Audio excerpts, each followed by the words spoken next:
মহিষা দলের 249 বছরের ঐতিহ্যবাহী রথযাত্রা উৎসব ভারতের একমাত্র কাঠের রথে ইতিহাস ও ভক্তির সম্মেলন। মহিষাদলবাসীদের অন্যতম গর্ব 239 বছরের ঐতিহ্য বহন করে চলেছে মহিষা দলের রথযাত্রা উৎসব। রাজবংশের পৃষ্ঠপোষকতায় এই রথযাত্রার সূচনা হয় 1776 সালে রানী জানকী দেবীর উদ্যোগে।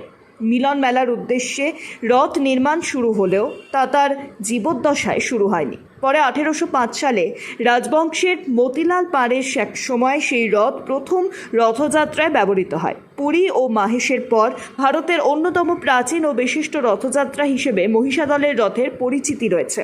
সবচেয়ে উল্লেখযোগ্য বিষয়, এটি ভারতের একমাত্র সম্পূর্ণ কাঠের তৈরি রথ যা মদন গোপাল জিউয়ের রথ নামে খ্যাত। মদন গোপাল জিউয়ের সঙ্গে রথে থাকেন জগন্নাথ দেব এবং রাজবাড়ির শালগ্রাম শিলা শ্রীধর জিউ। রথের নকশা ও গঠনশৈলীও এক কথায় অনন্য। প্রথম দিকে রথে ছিলেন 17টি চূড়া, বর্তমানে তা কমে দাঁড়িয়েছে 13তে।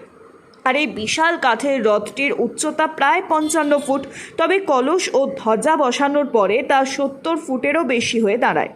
রথে রয়েছে লোহার পাত দিয়ে মোড়া 34টি চাকা, যা প্রতিটির উচ্চতা 4 ফুট, বেদ 8 ইঞ্চি এবং পরিধি প্রায় 12 ফুট।